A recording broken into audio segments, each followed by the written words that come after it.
और अपने आप को सुखी मान लेता। तिन्ही को सेवत, किनको? उन राग देश की परिणति को। अब राग कहां से हो रहा? लोभ कषाय ने अपना अध्वान जमाया। राग की मूल परिणति कहां से है? लोभ कषाय से।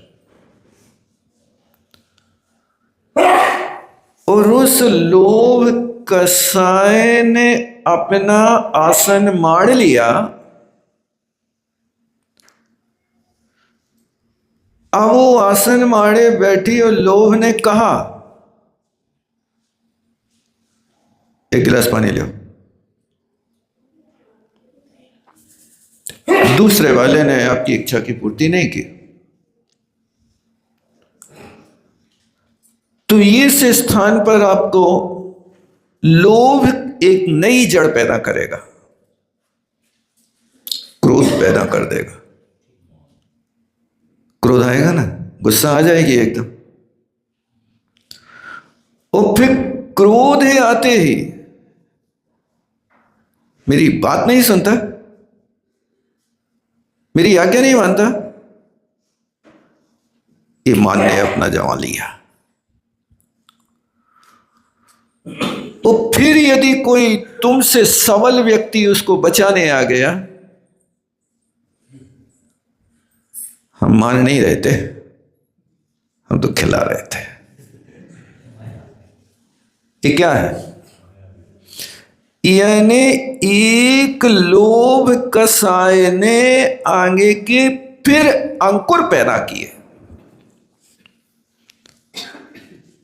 क्रोध का अंकुर आया तो क्रोधी बन गया।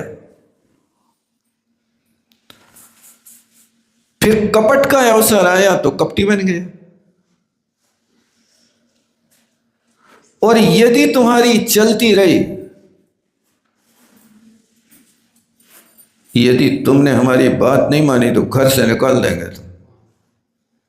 तो मान आ गया। मारना है घर किसी को, मार दो एहसान से, क्या मिलेगा अगर किसी को मार दोगे जान से। जान से मारा गया वापिस कभी आता नहीं, एहसान का मारा गया फिर सर उठा सकता नहीं। यदि किसी को तुमने जान से मार दिया तो वापिस नहीं आएगा, लेकिन एहसान से यदि किसी को मारा है तो हमेशा याद रखेगा कि आपने हमारे साथ सहयोग किया था। कभी हम भूल नहीं सकते, आपने एक बेसहारे को सहारा दिया।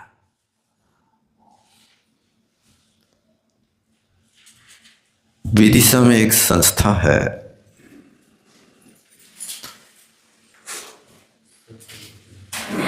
उस संस्था के बोर्ड पर लिखा है, असहायों का सहारा है। हाँ, ऐसा कुछ है, जो भी है। उसमें भी ले गए थे दिखाने, प्रवचन करना। उस समय 26 लोग थे। अच्छे अक्षर लिखे थे, निर्धनों का, असहायों का, पीड़ित लोगों का एकमात्र सहारा। मुझे बहुत अच्छा लगा। तुम कुछ दो ना दो, एक हस्तावलंबन दे देना, ये भी एक बहुत बड़ी बात है। शरणार्थी को शरण मिल जाए, ये बहुत बड़ी बात है। मैं आपसे ये कहना चाहता था कि इस लोभ कसाय ने सबसे पहले काम क्या किया? इच्छा। लोभ कसाय के हृदय में क्या हुई? इच्छा हुई। क्या इच्छा हुई? पानी ले आओ। ये किसने पैदा की इच्छा? लोभ कसाय ने। फिर उसके बाद जब इच्छा पूर्ण नहीं हुई तो क्या आ गया? क्रोध आ गया। और फिर कहता तू मेरी बात नहीं सुनता, तो मान आ गया। और फिर कहता कि हम तुम्हें मान नहीं रहे थे, हम तो खिला रहे थे। ये माया है। यानी कसाएं इस प्रकार से अपना जाल फैलाती हैं और वो ही जाल व्यक्ति के लिए दुख का कारण है। रागादि प्रगट ये दुख देन उत्तीन ही को सेवत गिनत चैन। ये रागादि भावों को सेवन करता हुआ अपने आप को बहुत सुखी मानता है, बहुत सुखी मानता है।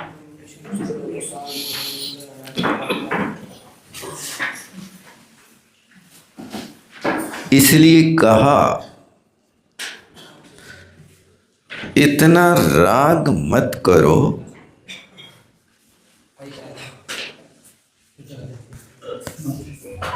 कि जिससे तुम्हारी गति बिगड़ जाए। क्या? इतना राग मत करो कि जिससे आपकी गति बिगड़ जाए, और इतना द्वेष भी मत करो कि जिसके माध्यम से आपको दर दर की ठोकरें खाना पड़े। आपके चहेते भी आपका सहयोग ना करें, आपका सबसे इष्ट व्यक्ति आपका घातक बन जाए। ये प्रसंग आप देखना पद्म पुराण में। कीर्तिधर महाराज जब बैरागी हुए तो उनने अपने छोटे से गोद के बेटे को राज तिलक करके दीक्षा ले ली। उनकी पत्नी उनको बार बार समझाती है, इस तरह से मझधार में छोड़ के जाना ठीक नहीं है। आपको वैराग्य है, ठीक है, लेकिन एक उत्तराधिकारी तो होना चाहिए ना। यदि उत्तराधिकारी नहीं होगा तो इतने बड़े अयोध्या नगरी के राज्य का संचालन कौन करेगा?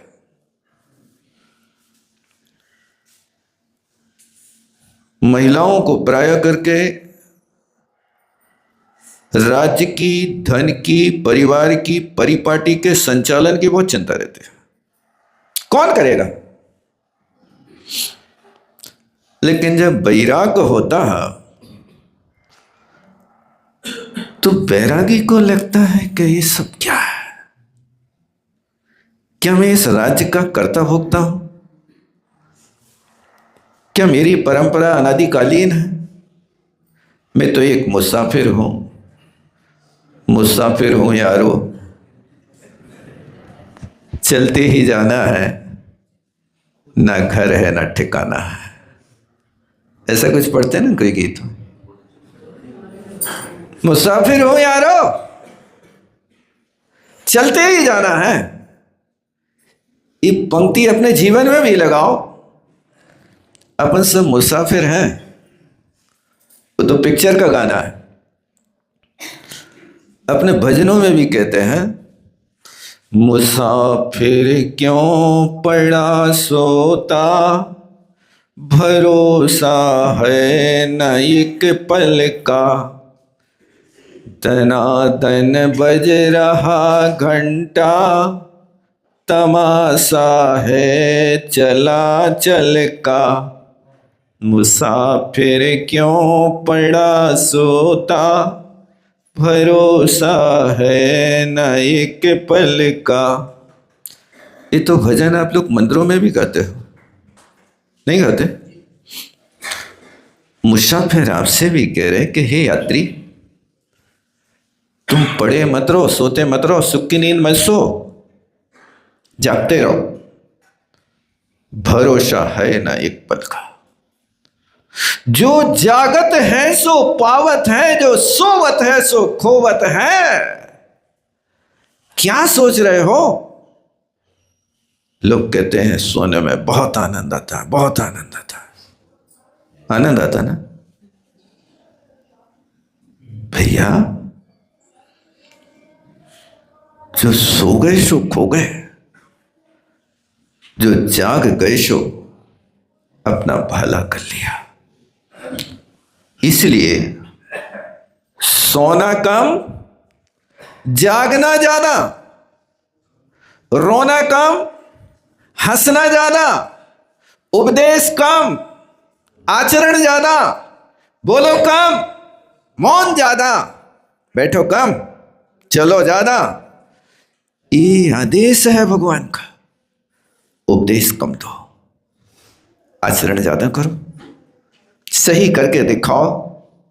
तुम बैठे बैठे उपदेश देते हो लेकिन स्वयं कुछ नहीं करते हो।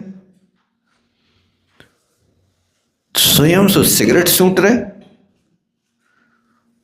और बच्चा चाह रहा ना कि बीड़ी पिए, तो उसके लिए तुम्हें ऑब्जेक्शन हो रहा। बाप से कह रहा लड़का कि तुम तो 10 रुपया की सिगरेट फूंक रहे, हम तो कम से कम 10 रुपया के 15-20 बीड़ी पी रहे ना, तुम्हें क्या आपत्ति है? तुम बड़े खर्चीले हो तो हमें थोड़ा तो करने दो। उपदेश कम, आचरण ज्यादा। जो आचरण आप करते हो, यदि उस आचरण को करते हुए तुम दूसरे को उपदेश दोगे तो तुम्हारे आचरण का कोई प्रभाव नहीं पड़ेगा।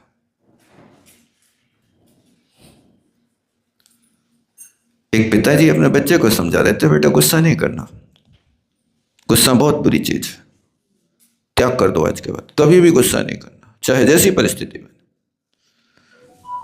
बेटा ने कहा कि हम कुछ दिन अभ्यास कर लें, फिर गुस्सा का त्याग कर दें। आप इतना उपदेश दे रहे हैं तो आप तो कभी गुस्सा नहीं करते होंगे पापा जी? हाँ बेटा, गुस्सा करना बहुत बुरी चीज है, कभी नहीं करना चाहिए। अब बेटा बड़ा होशियार था, वो भी परीक्षा प्रधान ही था। देखो पापा को गुस्सा आत के नहीं आता, सो उसने पापा के जेब से 5 का नोट तड़का दो। अब जब पापा ने कुर्ता पहना तो 5 का नोट नदारत। अब पापा के तेवर बदल गए। कौन ने निकाला 5 का नोट? सही बताओ। जब कोई बताने को नहीं आया तो पापा ने 1-1.5 हाथ की लबुदिया लाई और क्रम क्रम से सबके पास, सबकी अकल ठिकाने लगा दें। बताओ। बेटा ऊपर से आया, पापा जी हैं 5 रुपये। क्यों निकाले थे? निकाले नहीं थे। हम तो ये पाठ सीख रहे थे कि तुम्हारी क्षमा बड़ी सस्ती है, 5 रुपया में बिक गई। हमने चोरी नहीं करी थी। उपदेश कम, आचरण ज्यादा करके बताओ। यदि तुम बेटे से कहोगे कि बेटा तुम गुस्सा नहीं करना, और 5 रुपये में तुम्हारी वो सारे घर वर की खाल खींचने तैयार हो जाओ, तुम्हारी बात कौन मानेगा भाई साहब? उपदेश कम दो, आचरण करके ज्यादा दिखाओ। मौन पूर्वक काम करने वाले लोग बड़े साधना युक्त होता है। क्या आप जो भी क्रिया करते हैं मौन पूर्वक करते हैं? अच्छे कार्यों में सफलता पाना है तो मौन धारण करो, बोलना बंद करो। जब डॉक्टर ऑपरेशन करता है, ओटी में प्रवेश करते ही देखो उसकी ड्रेस बदल जाती है, उसके भाव बदल जाते हैं।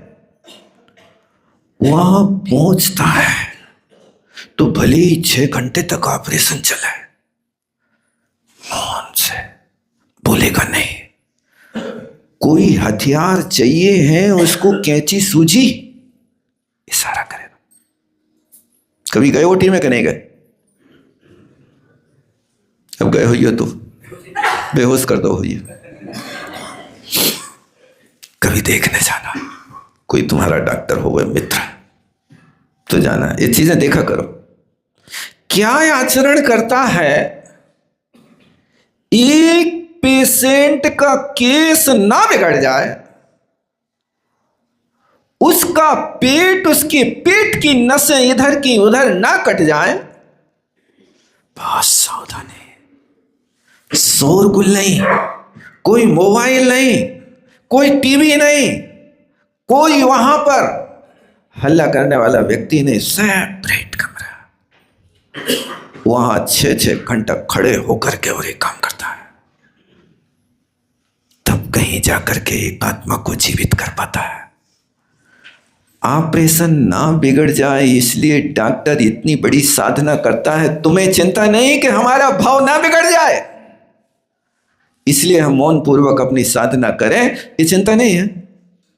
बिगड़ते तो बिगड़ जाए, हम क्या करें। जब तुम नहीं कछु करोगे तो तुम्हारे भाव सुधारने में पारसनाथ आएगा। कौन तुम्हारा भाव सुधारेगा बताओ?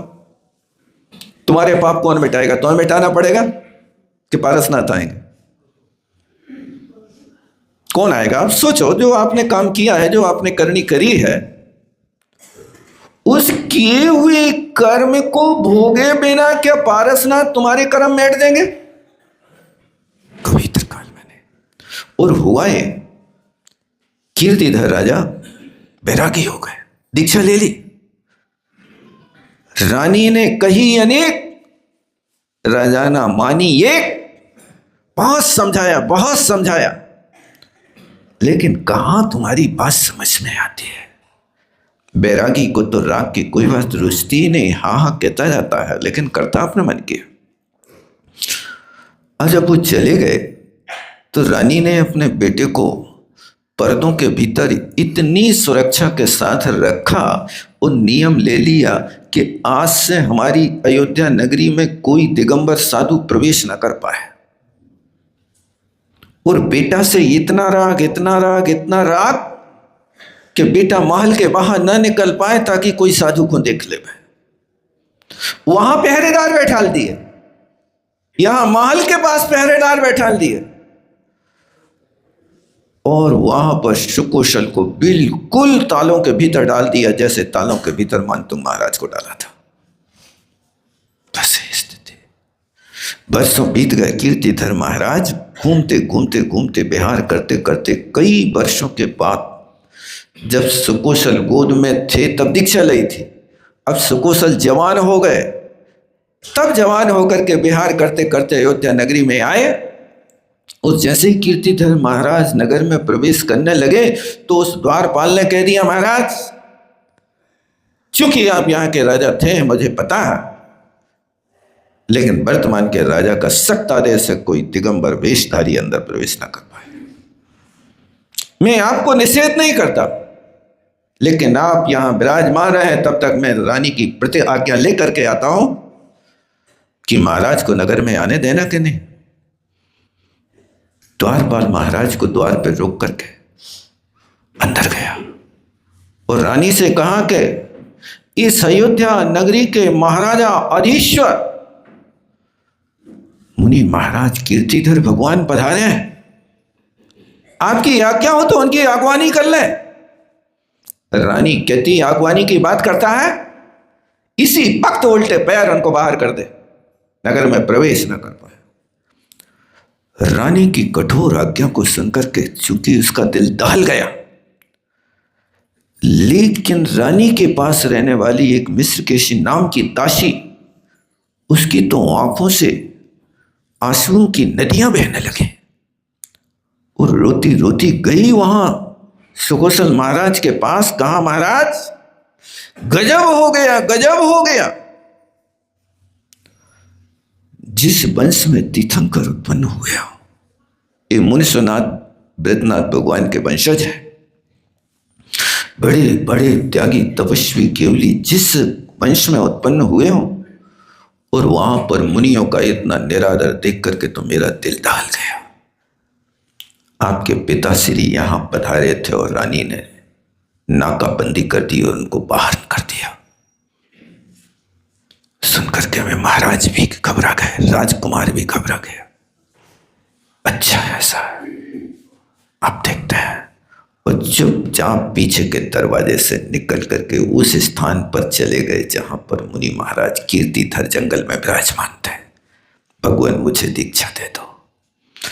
अब जैसे ही सुकुशल दीक्षित होता है और रानी को पता चलता है सहदेवी को, तो सहदेवी तो बिल्कुल सुनते ही मूर्छित हो गई, पागल हो गई। पुत्र के राग में इतनी रागनी कि इतना आर्त ध्यान किया, इतना आर्त ध्यान किया कि उस आर्त ध्यान करते करते पर्व संबंधी आयु का बंध किया, और उस आयु का बंध किया तो वो मर करके व्याघ्री बने। विचार करो, जासुत बिरह मरी हुई बाघन तासुत देह बिदारी। अब वो ही मां मर करके व्याघ्री बनी। अब व्याघ्री बन करके वहां सुकुशल महाराज कीर्तिधर महाराज के सामने बैठे हैं और वहां जाकर के उनको शरीर को खा रही है। किसको खा रही है? अपने पुत्र को। इतना राग किसी वस्तु से मत करो कि तुम्हारा भाव बिगड़ जाए। इतना राग किसी वस्तु से मत करो कि जिससे तुम्हारे भव भवांतर में कष्टों का न्योता हो जाए। महलों में रहने वाली रानी आज वहाँ बियाबान जंगल में अपने सगे बेटे के खून को खा रही है, जिसको उसने बचाने के लिए अपना भाव बिगाड़ लिया। ये प्रत्येक व्यक्ति को इस पद्म पुराण की कहानी से सीख लेना चाहिए कि राग तो करो, लेकिन राग करना तो किससे करना? राग अच्छा है कि बुरा? राग कैसा? भैया ये अपने स्थान पर विचार करके देखो कि आप राग किससे कर रहे हो। देखो, राग भी 4 प्रकार का है। एक अशुभ राग है, एक शुभ राग है। स्त्री पुत्र मित्र धनादि के प्रति जो राग है, ये अशुभ राग की कोटि में आता है। और वही राग तो है, लेकिन उस राग को यदि देव शास्त्र गुरु से, परमार्थ से, मोक्ष की वृत्ति से, रत्नत्रय से जोड़ दिया तो क्या है? इसको प्रशस्त राग कहें अथवा भक्ति कहें। क्या? राग तो है, लेकिन वो राग का नाम क्या बदल गया? यहां भक्ति के रूप में बदल गया। एक साधर्मी का राग और एक बेटे के प्रति राग।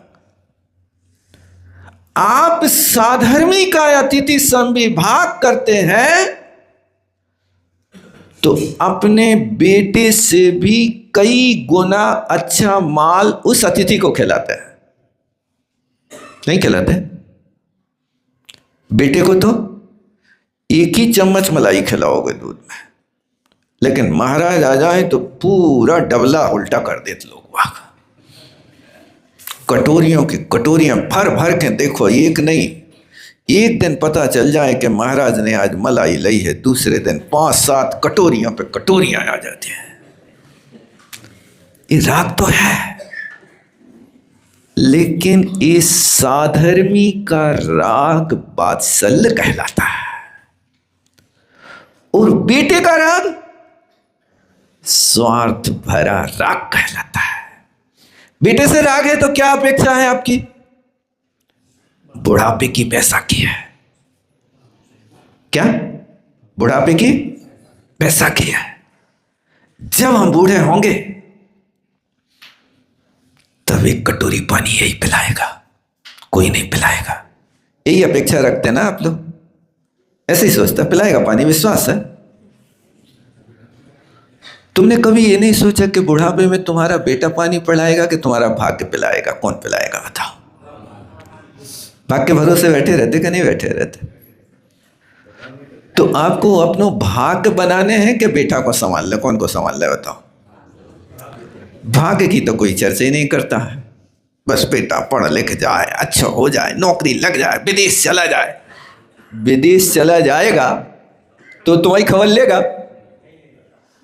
अब कहेगा पापा अच्छा नहीं लगता नरसिंहपुर में, न बिजली रहती है, न नल आते हैं, न कोई अच्छी व्यवस्थाएं प्लेन की हैं।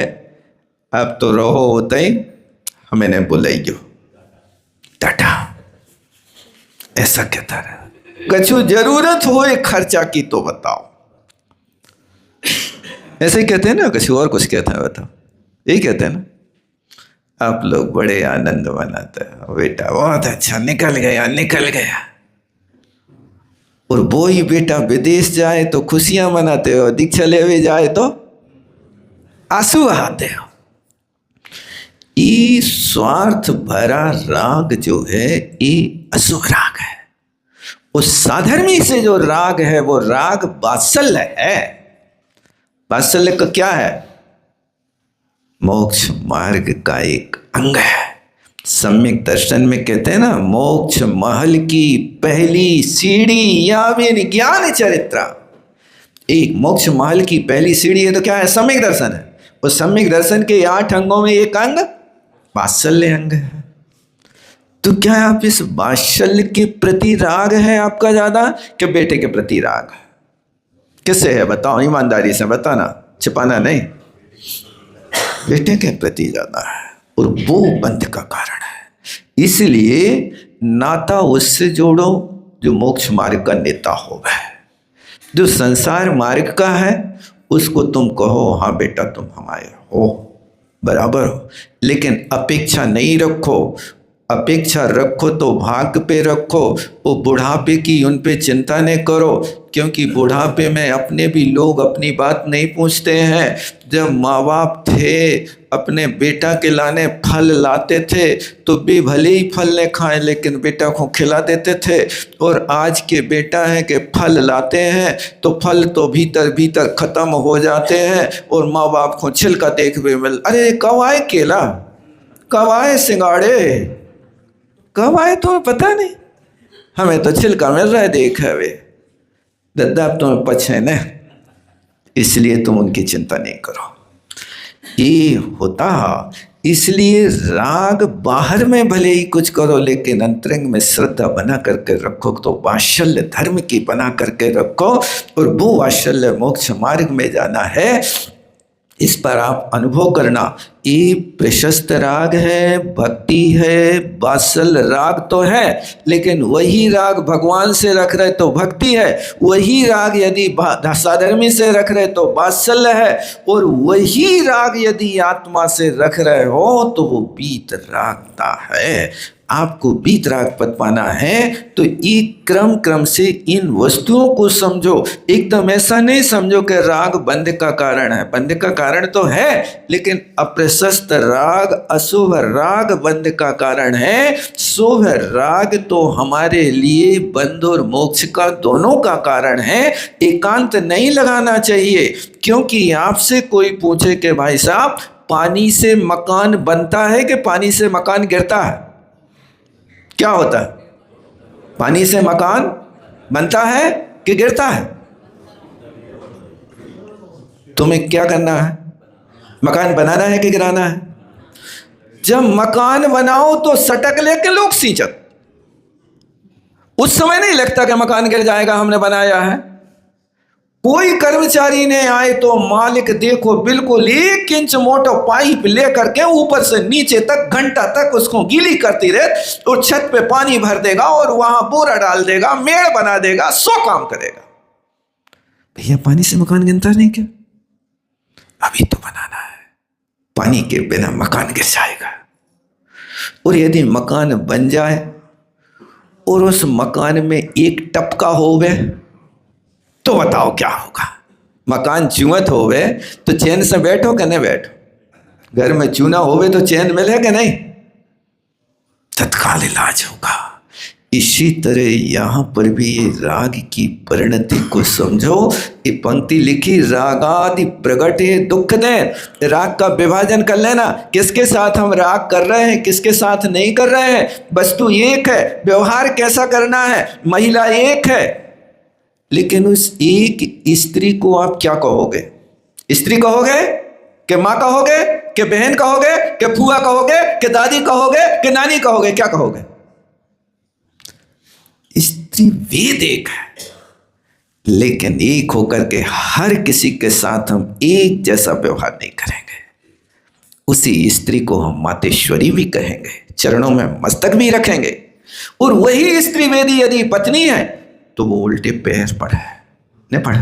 पति के पैर पड़ते कि नहीं पड़ते? पढ़ना पड़ता ना, पढ़ना पड़ता है। आप लोगों को नहीं पढ़ते क्या? पता नहीं है? कभी कभी पढ़ते होंगे जब पिहर जाते होंगे। बोलो आचार्य गुरु विद्यासागर जी महाराज।